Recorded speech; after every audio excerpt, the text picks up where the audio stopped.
So you join me on a Tuesday morning, bit of a murky one.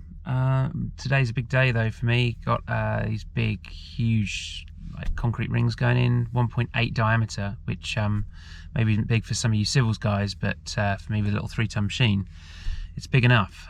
So we've got, obviously I'm not going to lift them with the 8026, no matter how powerful it might be. So we've got a farmer going to come and help us here. The school I work at's got its own farm, so he's got a telehandler and we're going to lift them in with that.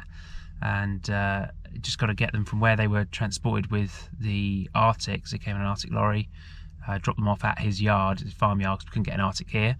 So we're going to get them from there on the back of the bell trailer. I think that's probably the easiest way, down the little road to the school to where I'm working now, and then we're going to get them in the hole. But firstly, I've got the machines warming up. I've had a look in the hole, and there's been a little bit of a collapse over the weekend, so I dug it last Friday.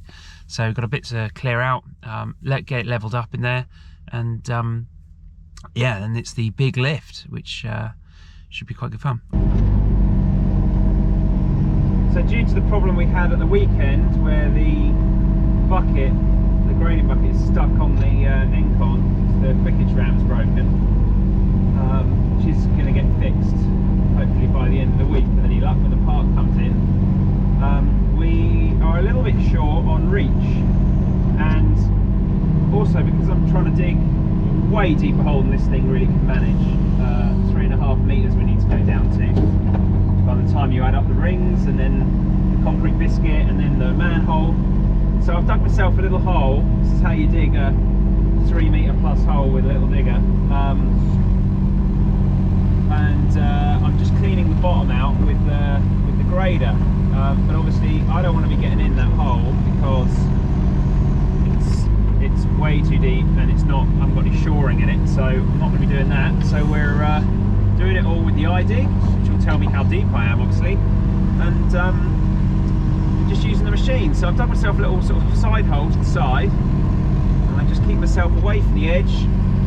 I only ever go near it with the bucket down, so that way if the side was to collapse, you know, you've got the arm in the hole and the machine shouldn't go too far, and then track away from the edge to get her in the dumper.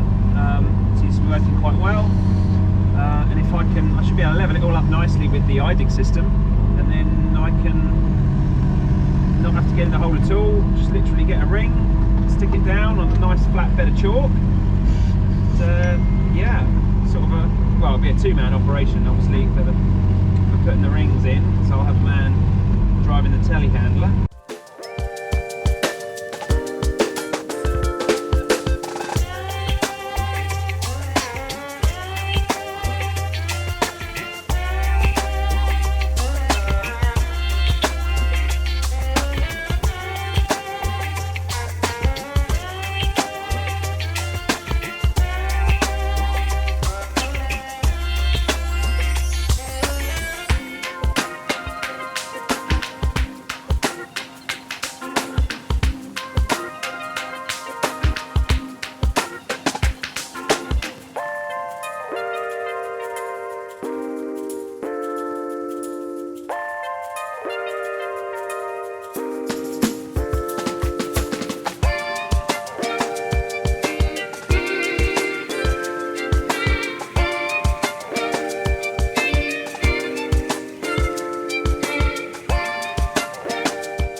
Soakaway in, got the concrete ringers in, time to backfill the bottom ring with stone, because that's the perforated one, and it's on good chalk anyway, so I haven't given it 3 perforated rings. There's no point. I doubt it'll even ever fill up really. It's got such good soakaway capacity.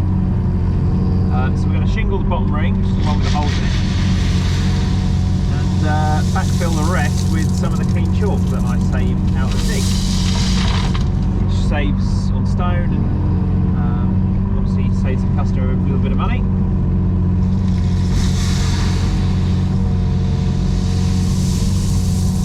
That's the next plan. Once we've got that done, I've got to trench the other French drain in,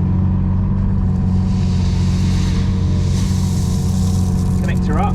I've got a manhole to connect into, like with a little spur, just into the soakaway as well, which will be for a future. This area here, sat in, is going to be a new car park.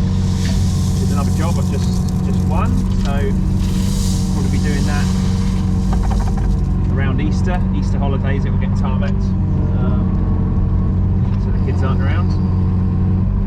So yeah, there's plenty to get on with today. Weather's dry, we'll crack on.